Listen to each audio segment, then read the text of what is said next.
You want to support Roland Martin Unfiltered? Be sure to join our Bring the Funk fan club. Every dollar that you give to us supports our daily digital show. There's only one daily digital show out here that keeps it black and keep it real as Roland Martin Unfiltered. Support the Roland Martin Unfiltered daily digital show by going to RolandMartinUnfiltered.com. You can make this possible. They want to go into special session and pass a law to impact the runoff on January 5th. And it was a Republican leader who said, no, we ain't doing that.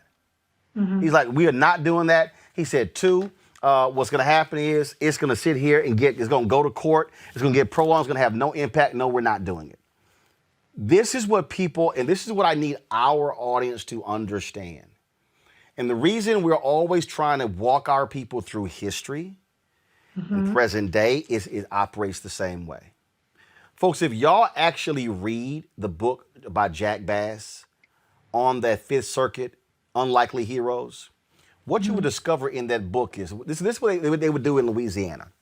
They would pass a law against school integration.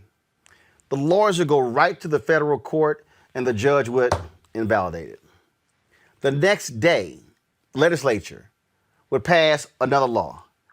They'd go right to court, the federal judge would invalidate it. This happened continuously. It happened in states all around the South. That's what we're seeing here. And recently, what I need our people to understand, and I have been yelling this, I'm actually working on a book deal about this right now.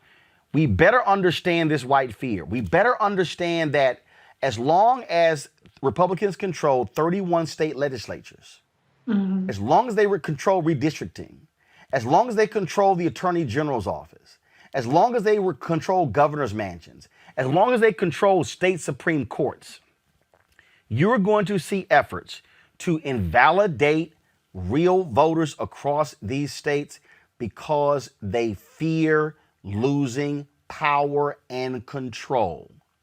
We had better be prepared, and I'm not talking about over the next 2 months dealing with Trump. No, this is a white American thing that we're seeing, and it's going to happen state after state after state after state, which is why the Georgia seats are so important, because if Congress can pass a strong voter bill that actually makes the VRA, the Voting Rights Act, permanent, forget sunset provisions, and put other things in, you're able to overrule what's happening in these states. Absolutely, Roland. And unfortunately, some of the states made gains in terms of the Republican control throughout this election cycle. You know, we did have record turnout on the Democratic side, but we also had record turnout on the Republican side. And people have to fill out that ballot up and down the ballot. Even John Ossoff down in Georgia got about 100,000 or more less votes than Joe Biden and Kamala Harris. So these are the kinds of things that really do hurt our cause. We have to keep the eye on the ball on local and state elections, every single one of them, every single time. Because if not, it makes the hurdle that we have to clear it that much harder. So I completely agree with you. This is so important that we really stay civically engaged. And I know that people are, already angling to what they're going to demand from the Biden-Harris administration, but we have 69 more days before they take over. In the meantime, we got to win this damn Georgia elections, and we have to keep our eye on the ball and keep the pressure on these Republicans, because what they're doing right now in terms of these lawsuits and these statements that they're making is not about overturning the results of the election. It's about a propaganda campaign to serve as a pretext for further voter suppression. They're going to have the control in, like you said, 30-something state houses for gerrymandering, for redistricting. That's why it's going to be important who Biden gets to put on the courts. If Mitch McConnell is the Senate Majority Leader, then I don't see how Biden and Harris get their judges. I don't see how they start to undo the damage from the 200 plus Trump-McConnell judges. And so we have to keep our eye on the ball. And I know people are probably tired of hearing about voting. They're probably tired of hearing about what their civic responsibility is, but we cannot let up now. This is, I've been saying, I said it twice, 2017, I said it this year, Erica, this means war. I'm not sure folks are fully prepared for this. One of the reasons why I've been so critical of this infighting among progressives and progressives and corporate Dems and the establishment is, I'm like, do y'all understand what they're doing? Mm-hmm. Erica, they ain't dealing with infighting. They're dealing with consolidation. Mm. Yeah. What they're doing, they're circling the wagons. You made the point. 53% of white women voted for Trump in 2016. It was 55% in this year. Mm-hmm. Okay, Mm-hmm. folks, don't play around with this. And I'm telling you, Mm-hmm. people need to understand all of these people who are criticizing. The reality is the coalition that elected Joe Biden elected him. But that is not a coalition set in stone. Once you start Right. going under the hood and start looking at the numbers, there are some serious problems there that when you look at in terms of how voters went in the Rio Grande area, Rio Grande Valley in Texas, how votes went in terms of with African Americans, whether black men, black women, when it comes to, look, nobody expected a 5% drop of white men. That was supposed to be Mm-hmm. Trump's base. And so Right. we need to understand that, look, they are about winning. They ain't about who's right. Right. They're not battling each other over, I think this is a better way forward. The Republicans are focused on winning. And when you win, you hold power. And when you hold power, you wield power. And when you wield power, then you're able to affect change. All I'm saying is, Democrats, you better figure out that deal and you better focus on winning. Absolutely. And the way that you win is by investment, right? We have seen largely how grassroots organizations, Black Voters Matters, people have been working on the grounds for years. And that's why we've really seen significant outcomes, right? So the other thing that Democrats need to take a lesson from is actually investing in the South. That money has to go there because no contest is unwinnable unless you compete in it. Everything is you can win anything if you at least compete, if you enter into the race. So investing in people that are constantly showing up without any real do outs after the election is also important.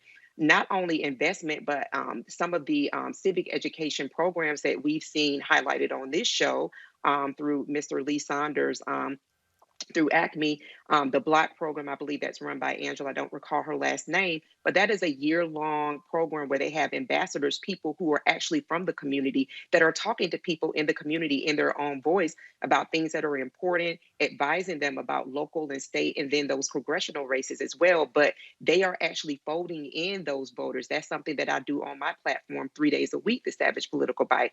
But then in addition to that, when you're talking about that infighting, Roland, when I think about Republicans and how they really do measure in chess, not checkers, when I think about people who are complaining about what should be done or what shouldn't be done, there's always room in the Republican Party for if there is really just one road, one way, one voice. Within the Democratic Party, we have a tent of voices, and all of those voices can be heard if there is an understanding that as we are all heard, we all push forward. But unless that is realized, unless that is something that is really taken to heart, unless people really do have an understanding of that, then they will kind of use the space that's taken up in the Democratic Party as a way to really kind of launch their own branding campaign, which is detrimental to the party, particularly to the base that continues to show up and show out. So to use the time to look at where it is that the Democrats can really make strong inroads, get in and start talking to Black men and not just once in a while. Make that something that is done at least on a monthly basis or a quarterly basis. Make sure that you are making inroads with Latinx communities, right? Finding out what their diverse needs are, making inroads with the Native American community, which has showed up and showed out in incredible ways. And then also with Black women. But those are things that have to be done. That is called investments. That is what the Democratic Party really needs to hone in on because, as we said on this show over and over again, the get out the vote, the 2 to 3 get out the vote efforts, that's thrown out of the window. And I think that we can count on people having a better understanding how elections really do have consequences that really do now have an appetite for engagement. And so as Reese talked to, as people start talking about the demands that they're going to make on the Biden-Harris campaign, I would even say pump the brakes on that. Look within your own communities. What can you be doing? What is it that you can engage and lean in further on? What are some commissions, some board of election commission seats that maybe are coming up for grabs that you can learn more about and get engaged in? The onus also is on the citizens. And so we have a responsibility ourselves to not just sit at the table and be prepared to eat, but to also find out, well, what is it that I can bring as well, so that when we all eat, we're all eating together. All right, folks, back to our Roland Mark Unfiltered video in just one moment.